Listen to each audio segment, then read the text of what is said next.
So we see, roll of thunder, hear my cry, over the water by and by. Old man coming down the line, whip in hand to beat me down. But I ain't gonna let him turn me round. So it's a poem we read together on Friday, an old ritual. The night whispered of distant thunder. It was muggy, hot, a miserable night for sleeping. Twice I had awakened hoping that it was time to be up. But each time the night had been total blackness with no hint of a graying dawn. On the front porch, Mr. Morrison sat singing soft and low into the long night, chanting to the approaching thunder. He had been there since the house had darkened after church, watching and waiting as he had done every night since Papa had been injured. No one had ever explained why he watched and waited, but I knew it had to do with the Wallaces. Mr. Morrison's song faded, and I guessed he was on his way to the rear of the house. He would stay there for a while, walking on cat's feet through the quiet yard, then eventually return to the front porch again. Unable to sleep, I resigned myself to await his return by counting states. Miss Crocker had had a big thing about states, and I sometimes found that if I pretended that she was naming them off, I could fall asleep.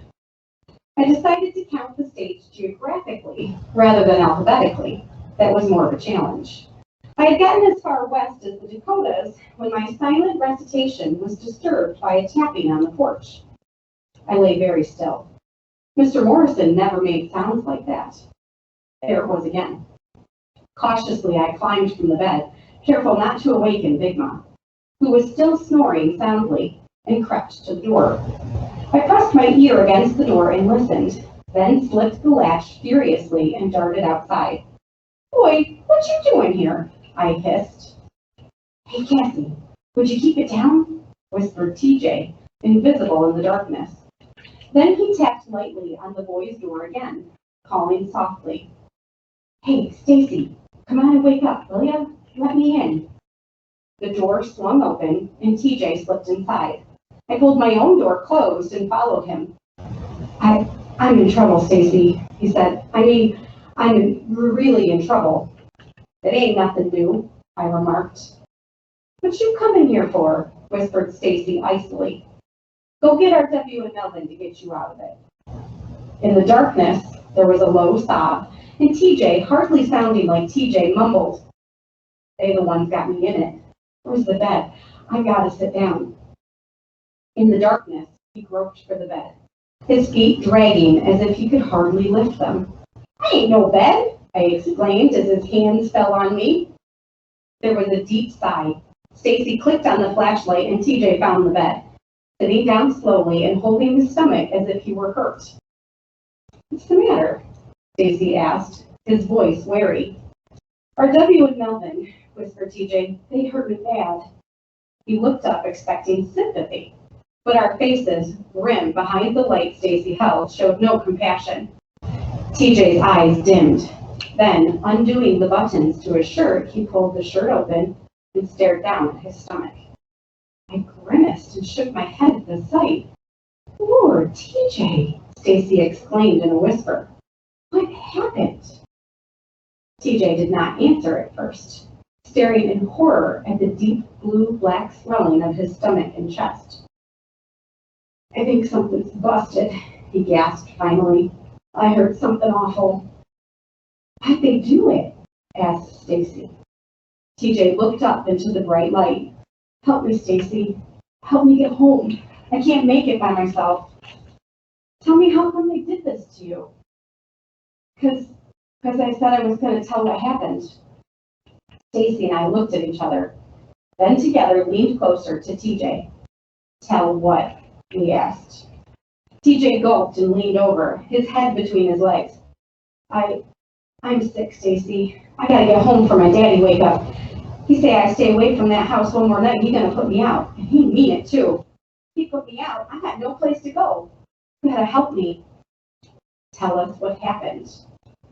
TJ began to cry, but they said they'd do worse than this if I ever told. "Well, I ain't about to go nowhere unless I know what happened," said Stacy with finality. TJ searched Stacy's face in the rim of ghostly light cast by the flashlight. Then he told his story. After he and the Simses left Great Faith, they went directly into Strawberry to get the pearl-handled pistol. But when they arrived, the mercantile was already closed. The Simses said that there was no sense in coming back for the pistol. They would simply go in and take it. TJ was frightened at the thought, but the Simses assured him that there was no danger. If they were caught, they would simply say that they needed the pistol that night, but intended to pay for it on Monday. In the storage room, at the back of the store, was a small open window through which a child or a person as thin as TJ could wiggle. After waiting almost an hour after the lights had gone out in the Barnett's living quarters on the second floor, TJ slipped through the window and opened the door, and the Simses entered. Their faces masked with stockings and their hands gloved. TJ, now afraid that they had something else in mind, wanted to leave without the pistol. But RW had insisted that he have it. RW broke the lock of the gun case with an axe and gave TJ the much longed-for gun. Then RW and Melvin went over to the wall cabinet and tried to break off the brass lock. After several unsuccessful minutes, RW swung the axe sharply against the lock and it gave. But as Melvin reached for the metal box inside, Mr. Barnett appeared on the stairs, a flashlight in his hand, his wife behind him. For a long moment, no one moved or said a word as Mr. Barnett shone the light directly on TJ, then on RW and Melvin, their faces darkened by the stockings. But when Mr. Barnett saw the cabinet lock busted, he flew into frenzied action, hopping madly down the stairs and trying to grab the metal box from Melvin. They struggled with Mr. Barnett getting the better of Melvin until RW whopped Mr. Barnett solidly on the head from behind with the flat of the axe. And Mr. Barnett slumped into a heap upon the floor as if dead. When Mrs. Barnett saw her husband fall, she dashed across the room and flailed it into RW, crying, "You niggers done killed Jim Lee! You done killed him!" RW, trying to escape her grasp, slapped at her, and she fell back, hitting her head against one of the stoves, and did not move. Once they were outside, TJ wanted to come straight home, but the Simses said that they had business to take care of and told him to wait in the back of the truck. When TJ objected and said that he was going to tell everybody it was RW and Melvin who had hurt the Barnetts unless they took him home, the two of them lit into him, beating him with savage blows until he could not stand, then flung him into the back of the truck and went down the street to the pool hall. TJ lay there for what he thought must have been an hour before crawling from the truck and starting home. About a mile outside of town, he got a ride with a farmer headed for Smelling's Creek by way of Soldiers Road. Not wanting to walk past the Simses' place for fear RW and Melvin had taken the Jackson Road home, he did not get out at the Jefferson Davis School Road intersection, but instead crossed Soldiers Bridge with the farmer and got out at the intersection beyond the bridge and walked around, coming from the west to our house. TJ, was then Barnett dead? Asked Stacy when TJ grew quiet. TJ shook his head. I don't know. They sure looked dead. Stacy, anybody find out, you know what they'd do to me? He stood up, his face grimacing with pain. Stacy, help me get home, he pleaded. I'm afraid to go there by myself. RW and Melvin might be waiting. You sure you ain't lying, TJ? I asked suspiciously. I swear everything I told y'all is the truth. I admit I lied about telling on your mama, but I ain't lying now. I ain't. Stacy thought a moment. Why don't you stay here tonight? Papa will tell your daddy what happened, and he won't put... No, cried TJ, his eyes big with terror. Can't tell nobody. I gotta go. He headed for the door, holding his side, but before he could reach it, his legs gave way, and Stacy caught him and guided him back to the bed. I studied TJ closely under the light, sure that he was pulling another fast one. But then he coughed, and blood spurted from his mouth. His eyes glazed, his face paled, and I knew that this time TJ was not faking. You're hurt bad. Stacy said. Let me get Big Mom. She'll know what to do. TJ shook his head weakly. My mama.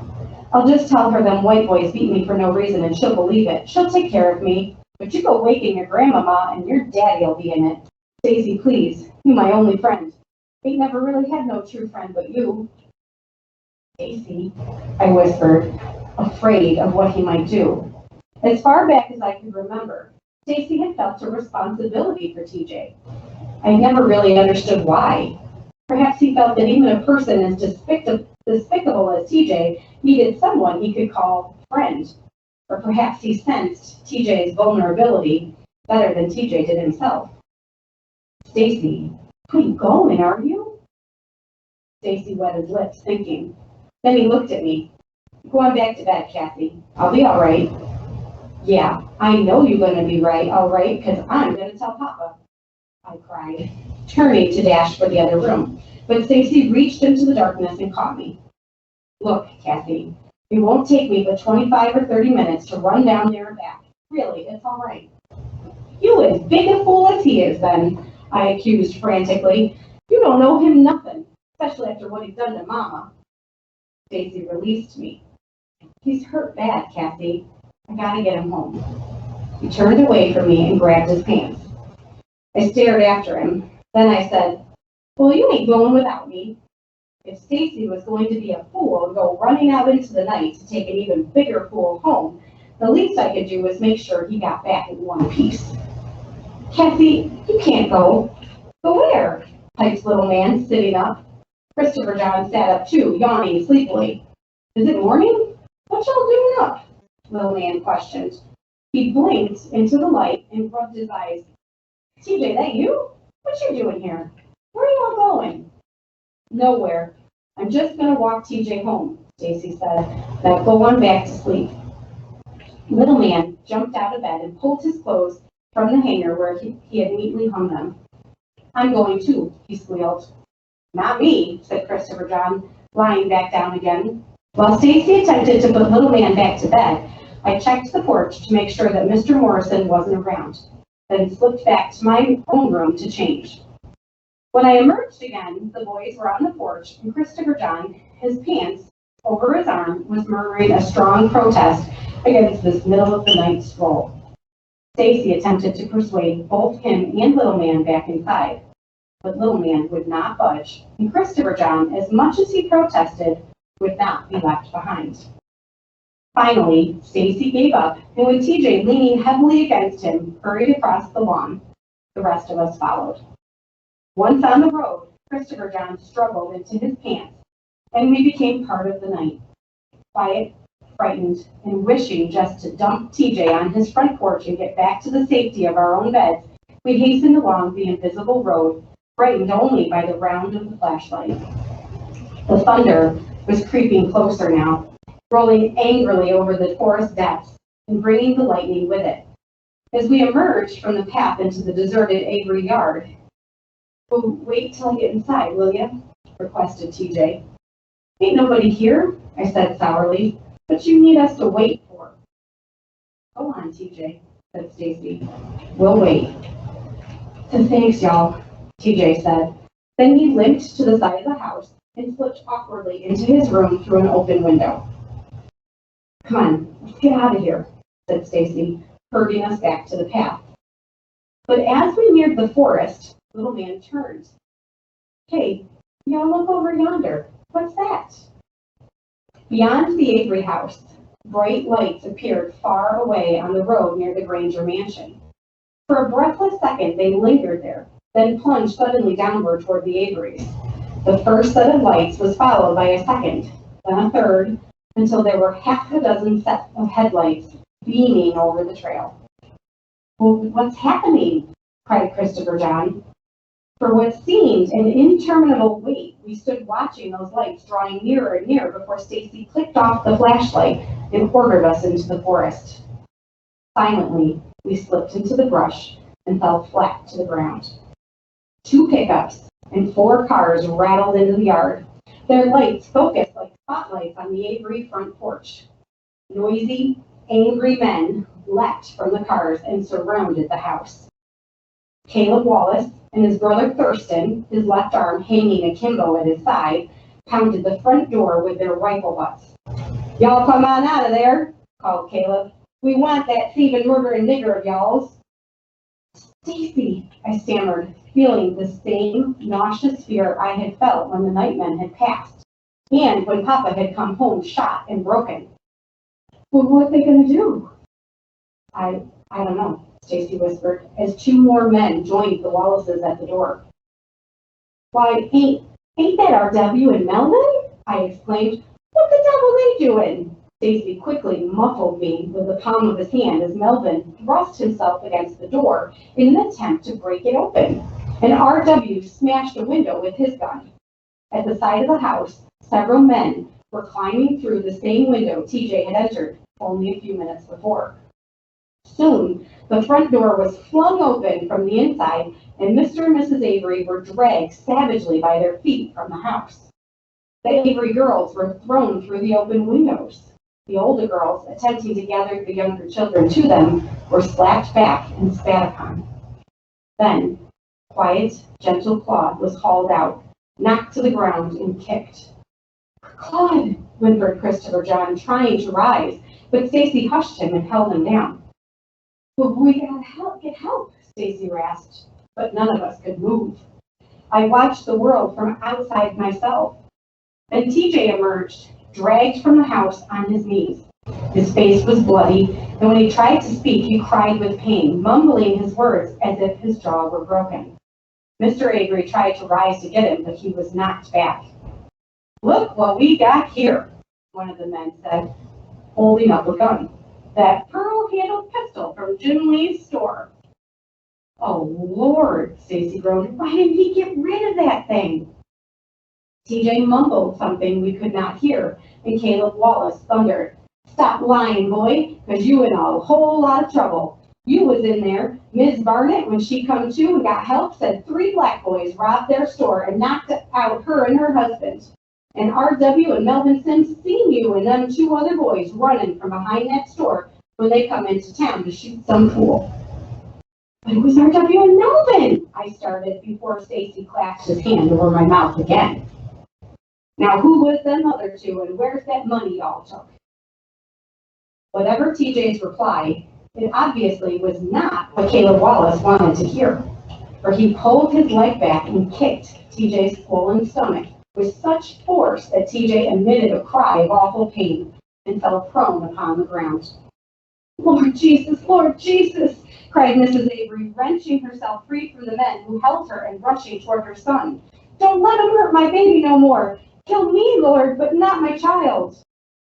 But before she could reach TJ, she was caught by the arm and flung so ferociously against the house that she fell dazed, and Mr. Avery, struggling to reach her, was helpless to save either her or TJ. Christopher John was sobbing distinctly now. "Cassie," Stacy whispered, "you take little man and Christopher John, and y'all..." The headlights of 2 more cars appeared in the distance, and Stacy immediately hushed. One of the cars halted on the Granger Road, its lights beaming aimlessly into the blackness of the cotton fields. But the lead car came crazy and fast along the rutted trail toward the Avery house, and before it had rolled to a complete stop, Mr. Jameson leapt out. But once out of the car, he stood very still, surveying the scene. Then he stared at each of the men as if preparing to charge them in the courtroom, and said softly, "Y'all decide to hold court out here tonight?" There was an embarrassed silence. Then Caleb Wallace spoke up. "Now look here, Mr. Jameson, don't you come messing in this thing." "You do," warned Thurston hotly. "We just likely to take care of ourselves a nigger lover tonight, too." An electric tenseness filled the air, but Mr. Jameson's placid face was unchanged by the threat. "Jim Lee Barnett and his wife are still alive.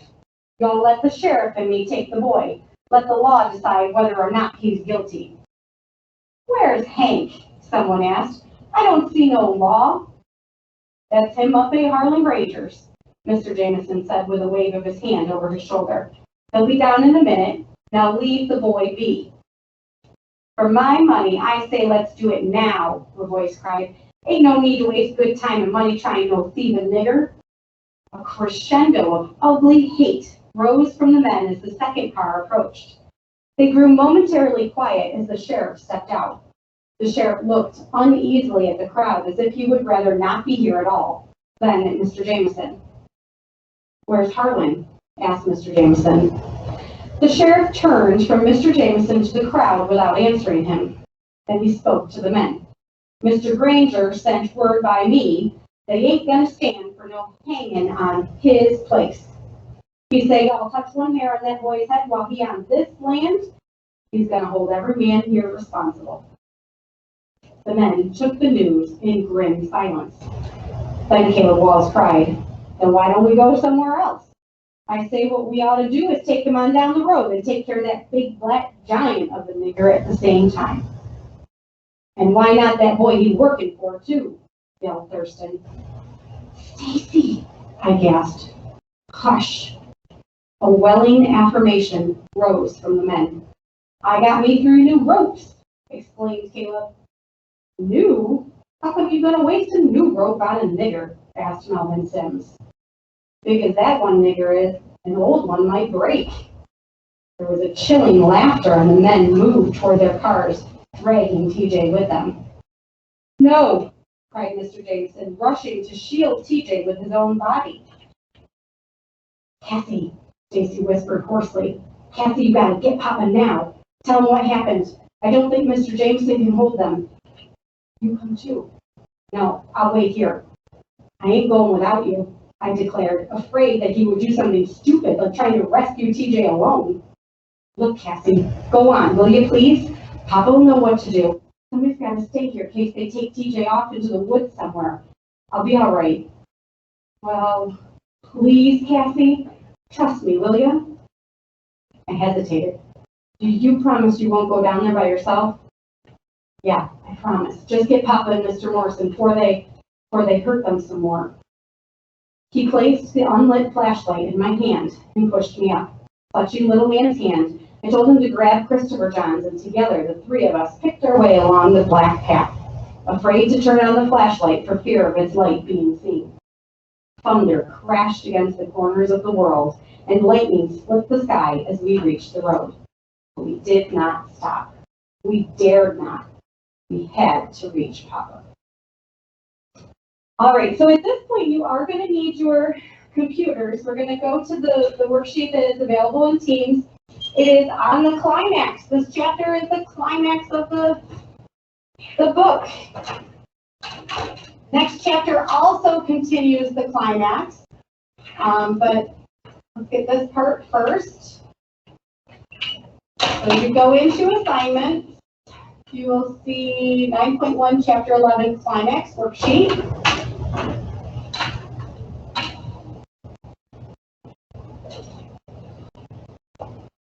All right, so make sure you fill out the heading at the top, and then we have our directions here. The events of chapters 11 and 12 become the climax based on what you've learned throughout the novel and what you already know. As you read, you infer and draw conclusions about what is happening. And you make predictions about what could happen as the book progresses. The directions are to use a graphic organizer below to analyze the events of the climax from the chapter, and I have done some of them already for you, so you can kind of get a model of what I'm looking for. And the reason we didn't look at this ahead of time is it gave away some of the most exciting parts, so I didn't want us to see those already. The first column are events. All of those are given to you. So first event, TJ became friends with the Sims boy. Obviously, that didn't happen in chapter 11, but it continued. But we already knew the Sims boys make fun of TJ behind his back. What I can infer and what conclusions I draw, they are just using TJ for something. They aren't really his friends. Obviously, that happens in this chapter. And I can predict that they will continue to make fun of TJ. And when they get tired of doing that, they won't be his friends anymore. And it looks like already not friends, right? The next example, RW, Melvin, and TJ broke into the store and knocked out Mr. and Mrs. Barnett. Main events of the first part of the chapter. We already knew that Mr. Barnett is mean to blacks. You remember the incident in Strawberry? He's the one who owns the mercantile when they were going to buy their supplies. he would ignore them and wait on the white customers first. He was very mean to them. He ended up kicking Cassie out of the store. He has a temper. So at this point, he is still alive. What could possibly happen? What we can infer about this, TJ went along with Melvin and RW, but he didn't really want to. And what do you predict will happen with that particular situation? So then as we look, you have 3 more to do where you're filling all of them in. The RW and Melvin say they saw TJ and 2 others running from the store. What do you know? What can you infer and what do you predict? The mob wants to hang TJ along with Mr. Morrison and Papa, and then also Mr. Jameson tries to intervene. An important question that was asked in the other classroom, I just want to make sure that we're aware. Who is Mr. Jameson? He's the Rogan lawyer. He's the lawyer who ends up backing the credit, and what color is he?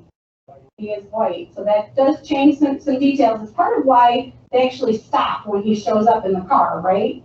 You know, that there is a little bit of respect there for a white lawyer. So you're going to finish this worksheet during class. Make sure that you turn it in. If you have time left when it's done, go back to Module 8. If you owe things from that, make sure that those get completed and turned in.